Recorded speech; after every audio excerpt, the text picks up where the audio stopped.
I just think you're more likely to be scammed in Nigeria.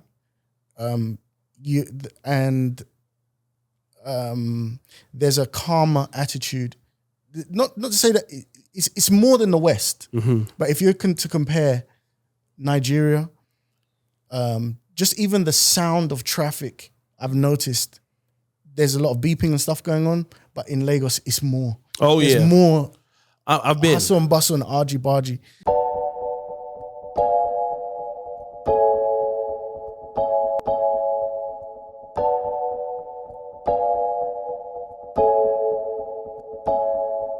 It's a beautiful sunny day in Kampala, Uganda. My name is Janita Maya. Welcome to the Repat podcast. I'll let my co-hosts introduce themselves. TJ, please.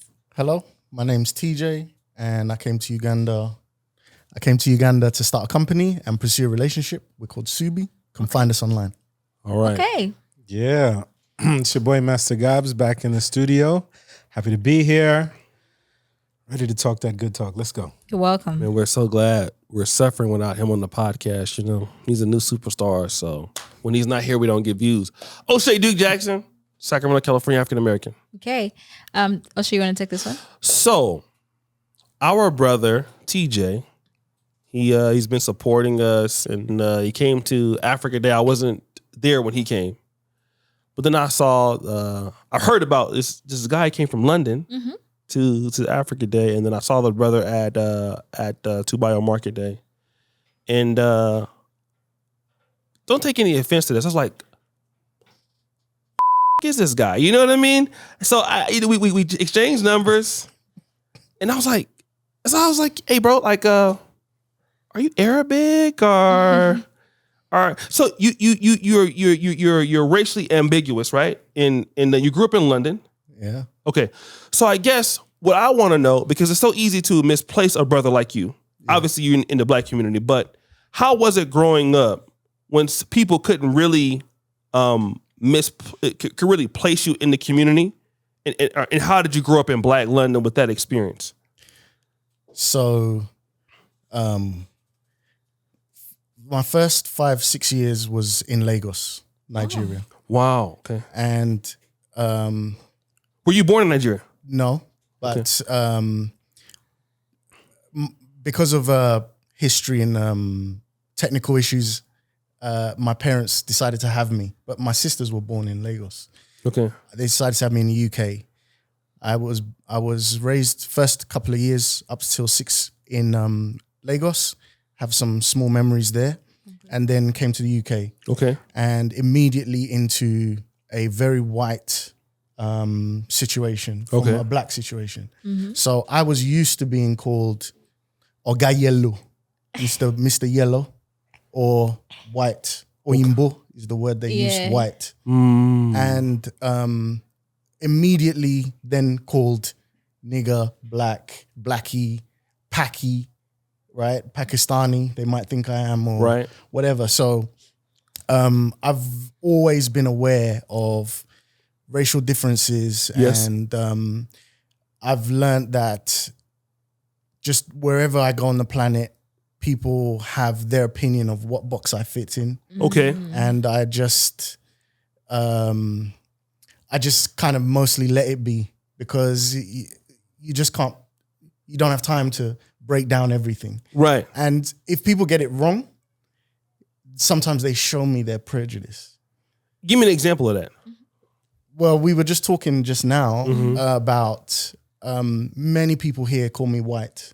Okay. And many people take exception to the fact that I'm with a Ugandan girl. Okay. So, which is the whole of the podcast in itself. But go ahead. So,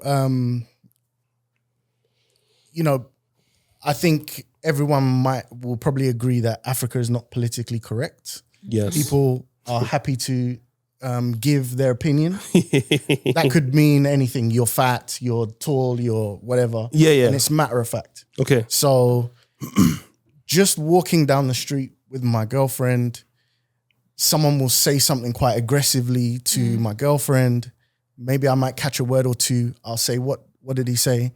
And then she'll say, why are you with this Mzungu? Why are you with this white guy? Why, are our people not good enough for you? You're chasing the bag, you're chasing the money, you know he's gonna dump you. I would say actually the more abuse is directed at her. But I'm there to hear it also, and they don't care. But they're saying it in Uganda. Uganda or combination. Mm-hmm. Okay, so let me ask you this. We don't want to give them too much for the next podcast, but you were born in London. Yes. Raised partly in Nigeria. Yes. So then, can I assume that the mother is British? My mother's white, English. Yes. Your father is Nigerian. My dad's Nigerian, yes. Okay. Really? Now, how was it growing up in a household where the mother is English and the father is Nigerian? So I would love to be able to share the experiences that I had as a united family, because our family is very close. Mm-hmm. I have 2 sisters directly from my dad, and then I have a third sister who is from a different relationship, and she's white. Completely white? Completely white. Blonde. After your dad? Before my dad. My eldest sister is white and blonde. And then I have, my dad. Okay. So I've got a black dad, white mom, white sister, 2 mixed sisters, and me. And all of those people lived in Lagos. So I've got... Are you kidding me? I've got, my mom... The white full sister? Yes. What was her fucking experience living in Lagos? I still get stories to this day. Like my dad, there's one story she told a couple of years ago where my dad was driving. My dad is an African. I'm just stopping here, just wait. Pulls over the car. My sister said she just looked out the window. There's a dead body there. No. And in the gutter, you just open gutters. This will be in the 80s. So you're talking about the other side of my family being very proper English, middle class. Yeah. And maybe 2 months before, she was in the UK with my grandparents in a middle class, proper setup. Yeah. Two months later, she's looking at a dead body in Lagos on the side of the street as a child with my dad's not even in the car in the hood. What was your before we get some of the other questions, your dad, what was he a big time person in Lagos, and what was he doing in the UK? No, my dad was poor. Like village subsistence farmer. Moved to the big city with the family. Probably didn't have shoes till he was in his teens. He has more than 20 brothers. 20 brothers? Yeah, more than 20. You have 20 uncles? I've got uncles that are younger than me. Oh, that's still being produced. They're no longer being produced, but they were born in the 90s. To this day. Born in the 90s. That's a hell of a dad. I don't even know how many aunts I have. And my Papa was a rolling stone. My grandfather had 6 wives, Muslim setup. What tribe are they from? They're Yoruba. Yoruba, okay. Yeah, they're from Kwara State, which is right in the middle, which adds another complication because pretty much everything above our village is Muslim and everything below our village is Christian. So our families even mixed in their religious beliefs. So yeah, quite a lot of cultural mishmash happening. After Nigerian independence, there was various programs to help educate and people. Like the UK would say, we'll give a certain amount of visas to educate people in UK universities, and they made deals with the government where those people will come back and get jobs after being Western educated. So my dad actually stole money from his dad. My grandfather is a witch doctor. Oh my God. This is getting interesting. Yeah, my grandfather was a natural doctor, right? Yeah. And that was the family business. And my dad was as the eldest son, is supposed to succeed and follow this. So my dad persuaded his dad to let him go to school because he had to memorize all of the incantations, like, off head. Mm-hmm. And my dad said, if you take me to school, we can write all of this down. Mm-hmm. And that was my dad's goal, to get educated. Mm-hmm. So he got educated, and then kind of secretly went through the whole examination process, thinking like, if I can get educated, I can go further. Mm-hmm. Stole money from my grandfather, applied, sat exams, and got this visa to go university in the UK. Mm-hmm. When he went to university in the UK, he rented a room from the house my mother owned. And that's how they met. Dad had game. Yeah. And my mother had just graduated. And back at that time, she said, if you graduated, you could get a house, you could get a mortgage and a job straight away. And the value of the house was less than 1 year's salary. Whoa. So as long as you had a degree, you could get a job. Okay. So she immediately got a house, couple of bedrooms, and then started renting. Let me ask one last question before I turn it over. So what was your perception of your mom's family? Because obviously she's White. Yes. Just graduated. What school did she go to in the UK? They both went to Birmingham University. Birmingham. So they're in Birmingham, not in London. Yeah, in UK. Okay. yeah. So Birmingham, pretty big city in the UK. Yeah. So she has a very bright future. She's married or is dating a guy from Nigeria. What was her family's perspective? I've asked so many times, looking for like the racism, looking for the whatever. Mm-hmm. And I had a personal relationship with my grandparents. Mm-hmm. They lived till very late. Mm-hmm. And all I can say is that they were extremely open and liberal people. Mm-hmm. They completely accepted my father. Wow. My mum said that the only time there was ever a racial thing said, which I don't even know if you would class this as one, was that her grandmother, when they met my dad for the first time, her grandmother was present. And she called my mother over to the side and said, I like your native. What do I call him? Oh my God. I know there's words I'm not allowed to use. Please tell me how I should address him. Oh, and that's the most I've ever heard through all my family on that side of any kind of negative issue around her dating my dad. Okay. I just wanted to ask, you moved from Lagos to the UK. Yes.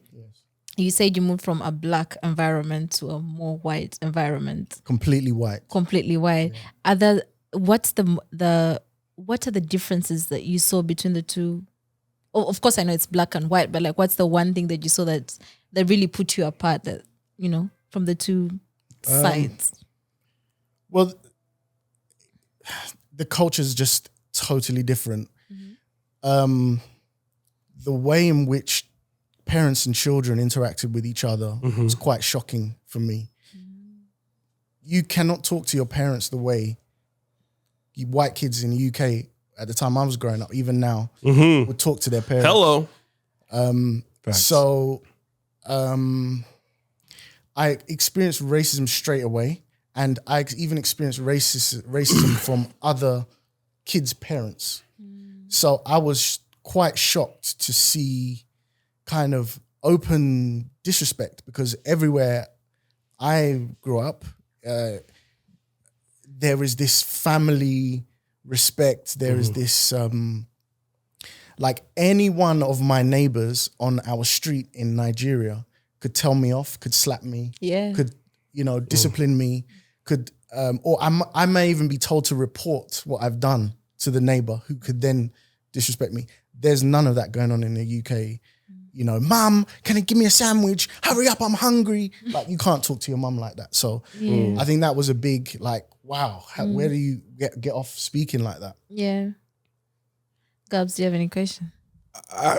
Excuse me. I mean, I'm just fascinated by the journey of having been born of a West African father, a mother from the United Kingdom, or from Great Britain, right? Growing up there. So what I'm curious about is, you have a mother from the UK, from Great Britain. Your father is a proud Nigerian man. Are your parents both still alive? Yes. Right now? Oh, Okay. And they're still together. shout out to them. 100%. Still married. 100%. Shout out to both of them. Shout out to mom and dad.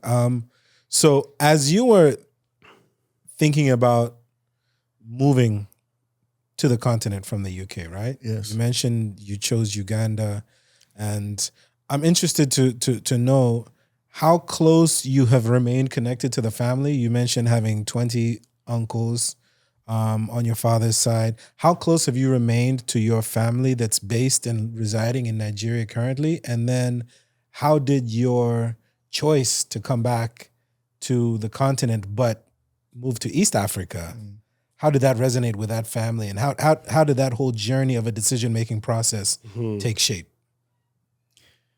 I'm not well connected with my family in Lagos, and it's a little bit sad, but what I can say is that high politics, all sorts of resentments, all sorts of things that were around before I was around that get passed on to our relationship. Such as what? I'll tell you a quick story. Okay. I went to visit my grandmother before she died. Okay. Early 2000s. On which side? On my dad's side. Okay. I basically didn't have a relationship with her. We didn't really have money growing up. And going back to Nigeria was basically whenever my dad could afford his ticket. So we weren't really back and forth the way we would have liked to have been. And this was a pain in the heart of my grandparents in the Nigerian side.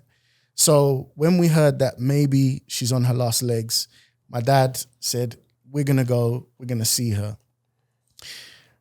He'd been the previous year. All the wives live in one house, various siblings, like it's just a whole big house full of all of us. All of you, I don't even know who they are. It's a massive hodgepodge of our family. So my grandmother's the first wife. Certain privileges are given to the first wife. When the dad passes away, the duties of maintaining the first wife is passed to the first son. My dad is the first son, but he's in the UK. So that then passes to another son. That son is responsible for my grandmother. My father sent whatever he could send. He would send money, he send all sorts of stuff. He sent, the previous time he'd come, he bought her a bed. Very nice bed in her room, bought her sofa, some bits and pieces. We went to the house. We went to see her room. She wasn't there. And in the room was a rolled up mat. She'd been sleeping on the floor. Whoa. And we just like kind of looked in other rooms, and the bed was in one of my dad's brother's room. He'd just taken her bed. An old lady, son had brought a bed. And I just can't tell you how many stories of this kind of thing would take place in our family. Some have great resentment for my dad because he made it to Europe. He married a white wife. He's rich now, which he wasn't. And many occasions, he sent money for bills, hospital, this one's sick, this one, whatever, businesses. If you just give me this, we will prosper. If you just do this, he'll send. Even till now, his heart is soft, he sends. And the money just gets lost in translation. So, and then there's an additional kind of aggression that I don't think is in East Africa, that is in West Africa. What do you mean? And what do you mean? Just, there's hustle here, but I just think it's just turned up a notch, the type of hustle. Like I was telling Jonita, I've been scammed here. I just think you're more likely to be scammed in Nigeria.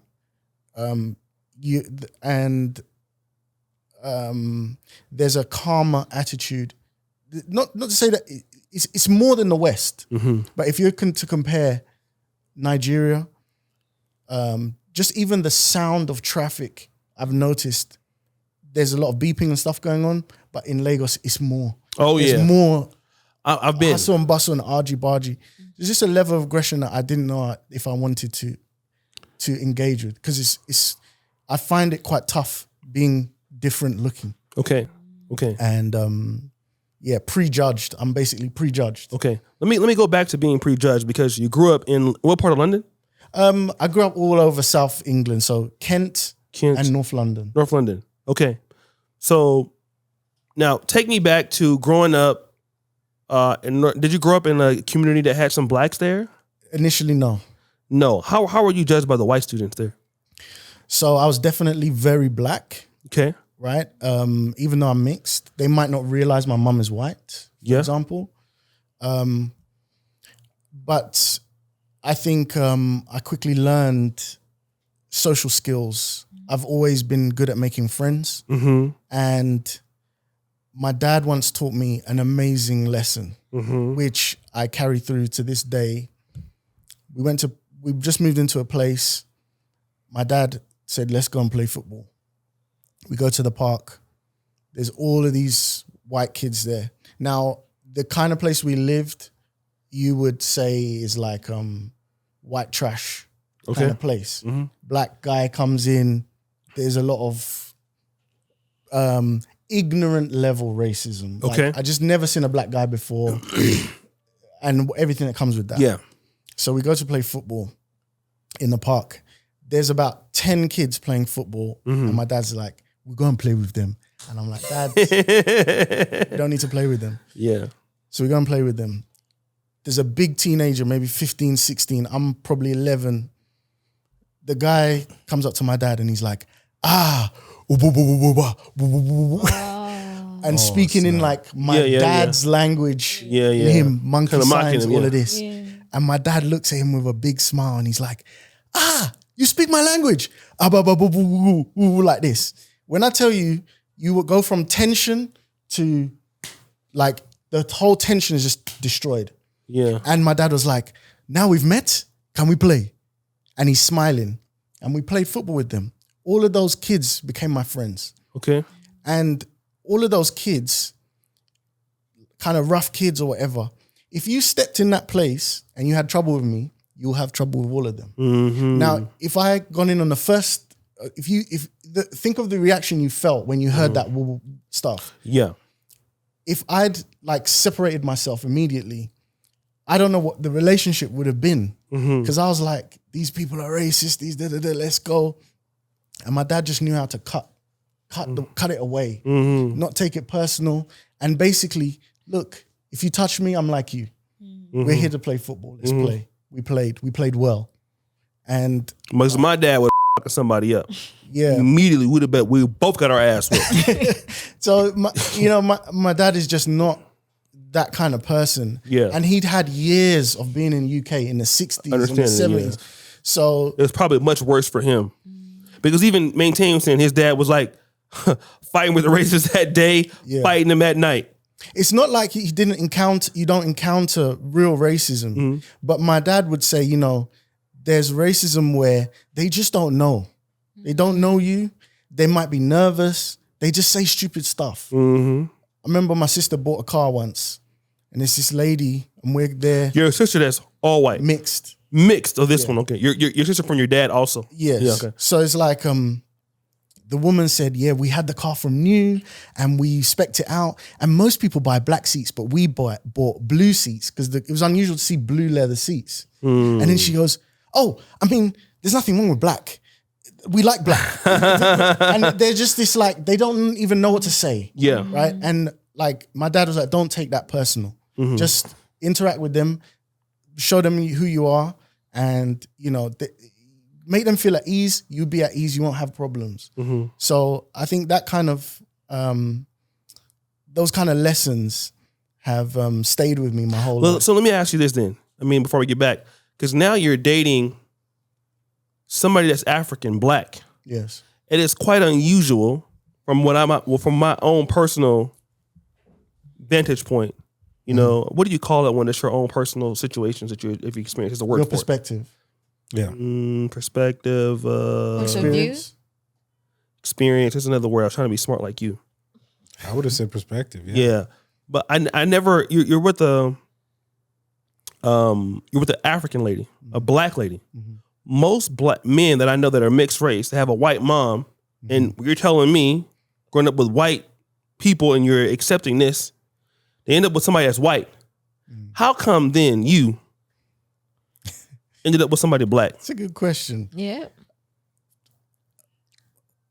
My 2 mixed sisters are also with black men. Okay. I think it's because in the UK we are black. We're socially accepted by blacks. We were in a white place and we were starved. Like, this is before internet, before, like at 11:30 p.m. on a Friday night for 30 minutes, they play hip hop on the radio. Not even on TV. So we're waiting for like black music. We're waiting for like to feel connected. They've just come from a place where they're eating Nigerian food. They came over as teenagers from a black place. They've also have this cultural black. Every day they're being told, go back to Africa. So the black community, they embraced us. And we had family and friends mostly in London. We would be visiting all the time. And then eventually I moved to London. So there's a big black community. And I'm just black in the UK. I know on paper I'm mixed. But I'm talking about if you're going to have an interaction with the police, if you're going to have an interaction with your teacher at school, if you're going to have an interaction with a public figure, or you go to see how the receptionist talks to you, you're black. You know it. So, yes, I'm mixed. But as soon as I leave my home, I'm black. Within my home, it's like colorblindness. But as soon as I leave, I'm black. So I think we just gravitated to a kind of black side. And trust me, I've had all sorts of many thoughts and, trying to fit myself here and there over the years. Okay. But these days I'm very comfortable. And I've always had an affinity for Africa. Like, why is Africa struggling? Like what's going on? I missed the connection I wanted with my grandparents, things like that. So I just always wanted to see a better Africa. You didn't have that connection with the white grandparents. I did. I have very, very these things don't have to be mutually exclusive. I'm very white. I'm very black. And those two things can exist. My grandparents, they have a type of very British humor. They had a very proper English, Queen's English way of speaking. And they have a way of joking that black people don't have. Yes. And it's beautiful. And you talked about that before. I love it, like a very dry humor. Yes. Where it's just said, if you're not paying attention. It's very sarcastic also. Even Maintain's wife is very sarcastic, dry humor. Yeah. And I love it. I'm very connected to that. And then I have white family blood. My sister's white. These people embraced me. They were wiping my diapers. They were, all of that. So I'm proud of my grandfather fought in the war, Second World War. He spent 2 years in a prisoner of war camp. He wrote a book about it. My mother was in my grandmother's belly when he went and was lost for 3 years with no communication. The guy had information for years on how to live life, how to go through suffering, how to whatever. And he loved me dearly. Also, I looked like him the most out of everyone in my family. So there's this additional connection. He was a professional footballer at one point. I played football at elite level and growing up. So we had these other connections. So I don't know. It just doesn't fit into a neat box for everybody. Sure. But it doesn't take away the fact that I'm there sitting with my dad and he's telling me about Nigerian politics and how intertribal stuff, and we're discussing, continent stuff. It's just all there at the same time. Same time. Okay. Yeah. I just have a question. I'm more interested in your dad's side of the family because I had a witchcraft was there and then my antennas went up. Yeah. But I want to talk about you said your father felt resentment because, his family resented him for marrying a white woman and also going abroad. Can you tell us about that? I'm not saying it's not all the family. I don't know who's watching. To clarify. It's not all the family, but let's just say actions show a lot. Maybe not things that are said directly, just things that I observed growing up over the years. My dad comes back from university and my mother follows him back to Africa. And my mother ends up staying for 20 years in Lagos. Wow. 20 years straight? Yeah, almost 20 years. The last 5 of which is my first 5. Oh. Right? So they said, it's all right if you marry this white woman as long as you don't marry that tribe. Right? What was that tribe? So was it Igbo? It's like Hausa, or I to be honest, I forget which tribe it is now. It's somewhere in the north. But they didn't like the Hausas, they didn't like the Igbos. Okay. Either. So it's a big beef there. Bring the white woman, fine. As long as it's not Hausa or Igbo, we're good. Wow. Then of course she will take another wife. And then my dad was like, no, I'm not taking another wife. I'm gonna do it, this way. My dad was born a Muslim. He converted to become a Christian. So he made many steps against the path of his family. He got educated without the consent of his family. He got a white lady. He converted from Islam to Christianity, and he rejected the multiple wives traditional religion of our ancestors. Mm-hmm. So now you said rejection from the family. Yeah. My mum won my family over. Oh. She speaks fluent Yoruba. Wow. She learned all the food. There's no place too dirty, too primitive, too difficult, too far away that my mum didn't participate in, roll her sleeves up and get involved in. My mum can kill a chicken, pull the from start to finish. Wow. Gut a fish, all of those things. And my mother suffered in Nigeria a lot. And they witnessed her resilience, and the respect was granted. And she became, a true accepted a member of the family. So, but there's still brothers, there's still people that are like, you're not giving us enough. And that's where difficulties will come in. Yeah. I'm trying to now really kind of getting back to my question earlier around how you ended up here in Uganda, right? Kind of didn't get an opportunity to let your answer fully develop. So I'm going to ask it again. Yeah. So now that you've kind of explained the not necessarily disconnect that you feel from thinking that Nigeria is home, but I was trying to get at, why was by default Nigeria not your choice for where to move when choosing to move and reside in Africa? And how did Uganda in particular become the country that you chose? Okay. Nigeria is, I'm lightly apprehensive and skeptical about my chances in Nigeria. Yeah. First of all, Nigeria is quite advanced, and there are elites that run things and make a lot of money, and I think you need to be in that loop to make things happen. Might be the same case here, I don't know enough, but I would say Nigeria is maybe a few steps ahead of Uganda. So I traveled last year. I traveled around Africa to poke my nose and see where I could fit in. Nigeria, trust me, I don't mean any disrespect. I know Nigeria and I'm Nigerian.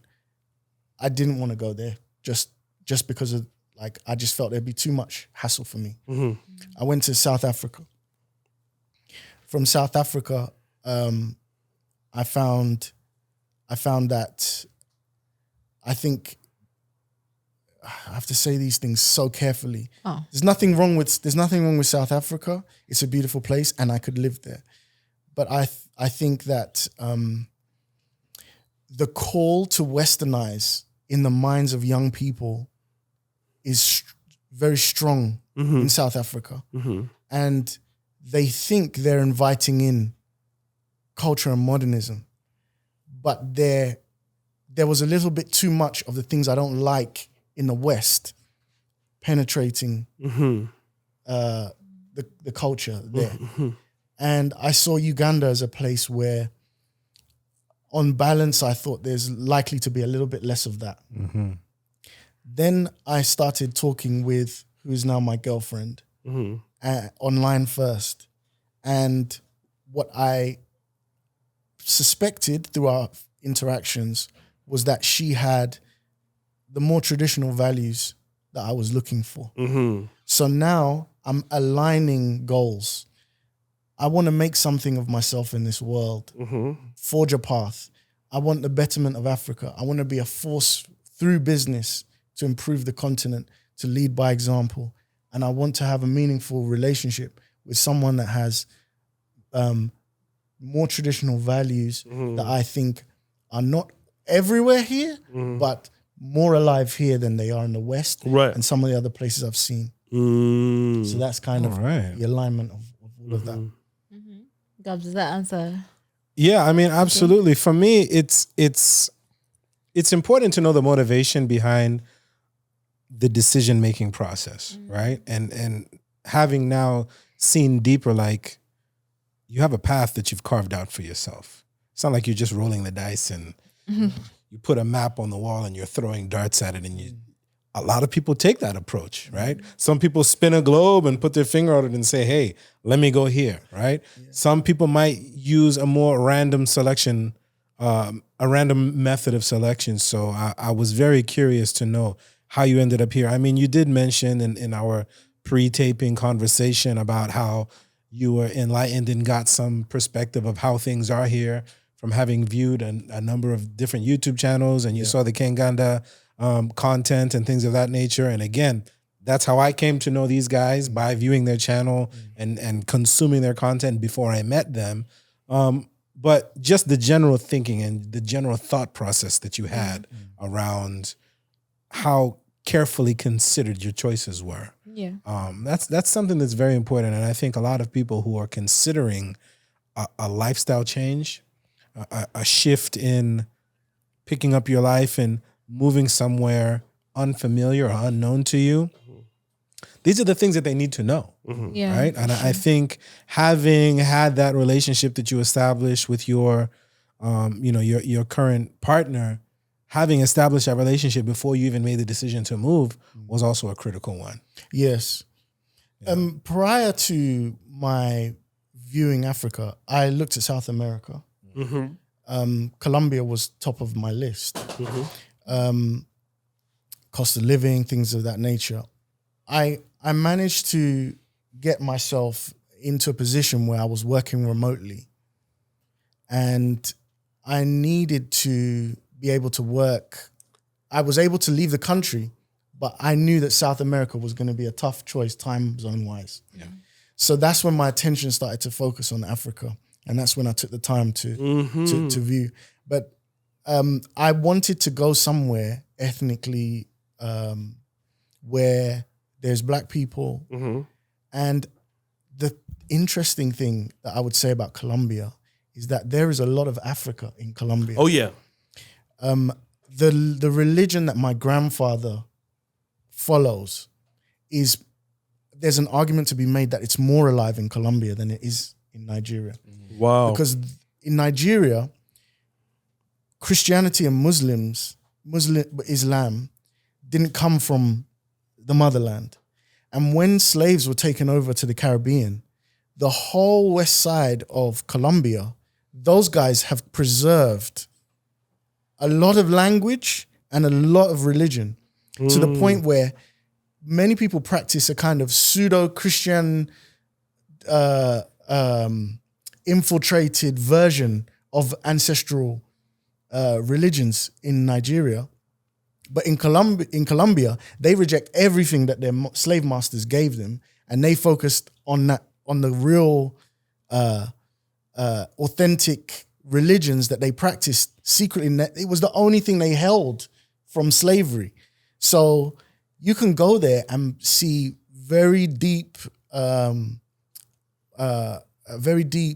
attention placed on these ancient. I called it witch doctor. I don't really like to use that term, just so everyone understood what I was talking about. But it's really the ancestral religions, the origin stories where black people from the motherland say that they came from through their storytelling. So I was so interested in that. And a kind of Yoruba is spoken in South America, enough for my dad to be able to understand in certain parts of Brazil and Colombia. Yeah, especially in Brazil, I heard it's really big there. Big. Bahia. Wow. Yeah. Wow. And how has your experience been so far now that you've picked Uganda and set up a business and found a Ugandan girl? It's extremely difficult. Okay. I'm not going to lie. You had this doctor on, I forget his name, I'm sorry. Dr. Ronald Neal? They was talking about not being romantic. Yeah. In your Pan-Africanism without romanticism. Exactly. It's not everyone that wants to come and do this type of journey. This is the adventure of my life so far. You are not getting rid of problems coming here. You're just exchanging a type of problem that is in the West that doesn't exist here, and you're replacing it with a new type of problem. Oh, preach. There is $1 million house in the UK, and there's a $200,000 house that's comparable here. And you think, okay, I'm going to come here and live it up because I'm in a $200,000 house. My life is good. But the rest of the $1 million is paid in hassle and time. So it's still paid. Yeah. Now, you might be hassle and time rich. Therefore, the equation is worth it to you. But if you're not hassle and time rich, don't come, because things don't function the way they do in the West. So there's a lot of problems. It's extremely challenging. But then you now tell me when you're trying to do anything great, right? Tell me what's easy. Yes. And I'll go there, because it's nothing easy. Nothing. So yeah, well said. That's a fact. If no one has anything else to say, we can end it here. Or this has been a great. It's eye-opening. I just want to look to the future, man. I mean, we've talked about your history, your life story, man, and thank you for sharing that with us. By the way, thank you. I don't know that you sat down knowing that you were going to go an A&E biography episode of your whole life right now. But I appreciate you for being as generous as you have and sharing your story with us, man. But where are you optimistic about going in the future? What are you optimistic about achieving in the future? When you wake up every day, like, what is that thing that gives you the drive and the passion to keep going? Like, you're a very calculated, goal-driven man. So where are we going to see TJ in 2025, 2030? I would just like to stress that I have not had the major success of life that maybe most people would say this person's made it. I'm definitely still on the journey. And this venture I'm on, I could completely fail. Failure is still, I'm still walking the tightrope, trying to get to success. Yeah, right. I believe in having outrageous goals. If the goals that you place in front of yourself, that you utter, don't make you nervous when you say them, for being ridiculed, for feeling like, how the hell will you do it? You don't know how you'll do it. The goal is not big enough, in my opinion. So I have a ridiculous, bodacious, unrealistic goal that I'm striving for. And the goal is to be Africa's competitor to Crocs.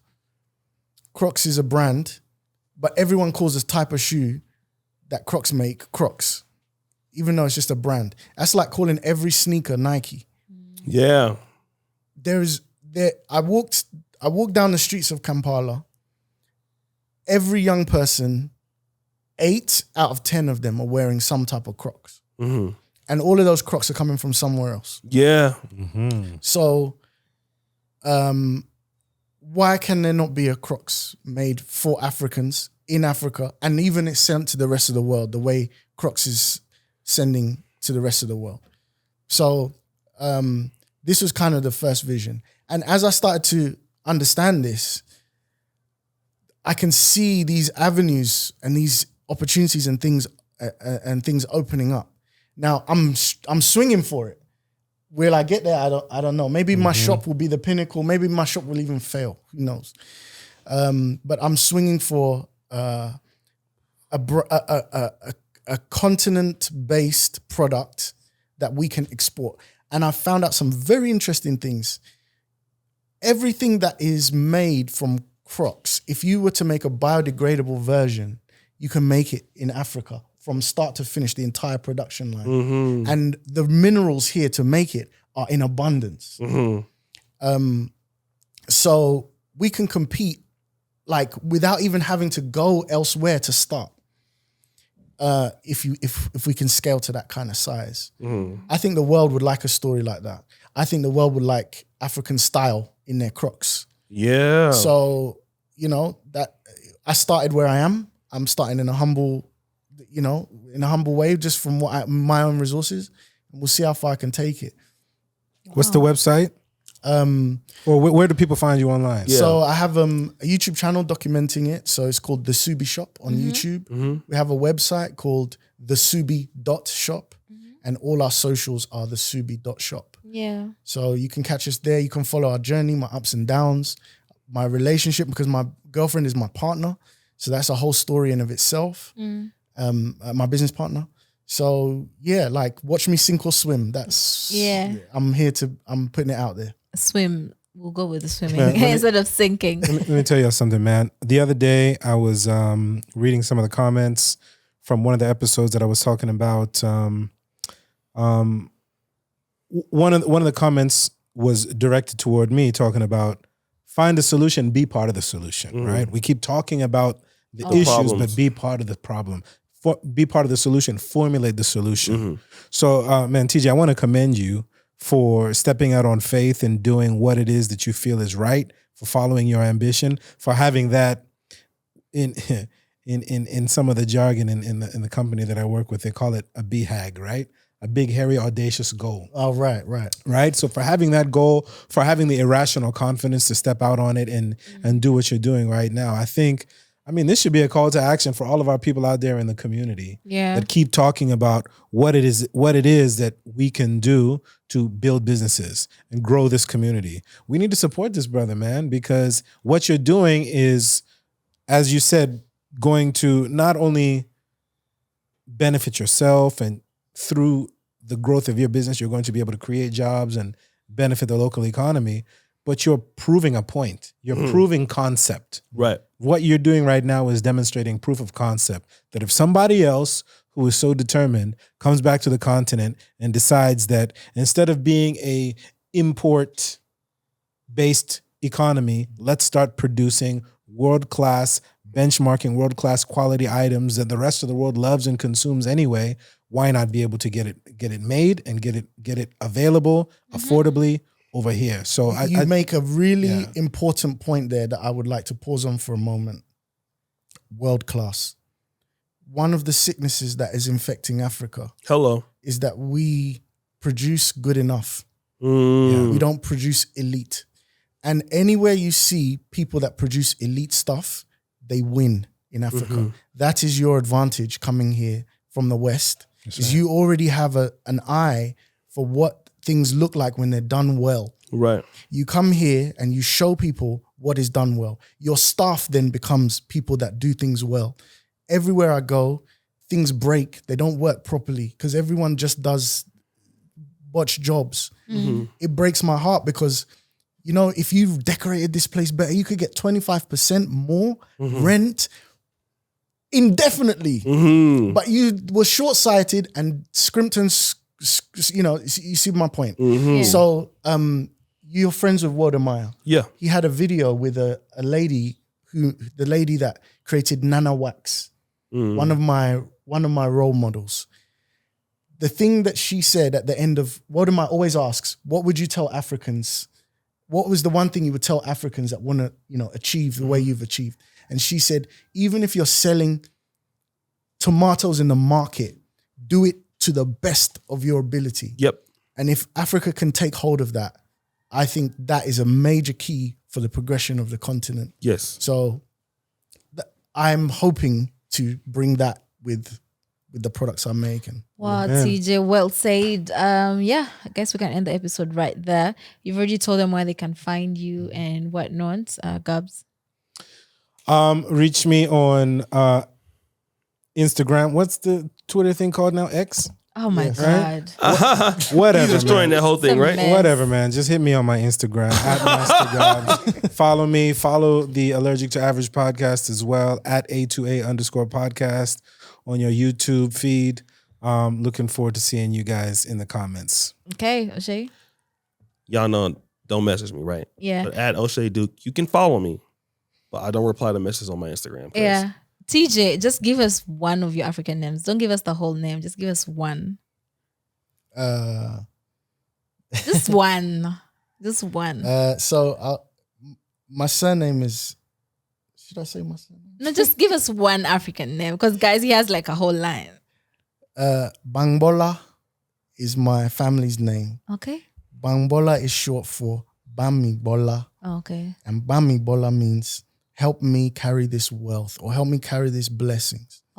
So that's love it. Yeah, well, thank you so much. I like the fact that you retained the Nigerian accent because you're the first person I've seen who's not faking it and it's like legit. You Nigerian can't speak accent. Yoruba with an accent. By the way, I don't speak Yoruba well at all, but it's a language that's tonal. So if you speak it with an accent, you may not be understood.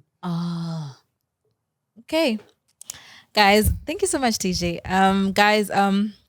Thank you so much for watching this episode. You can reach out to us on our email at teamkenganda@gmail.com, and you can follow us on all our social media pages @KengandaNation.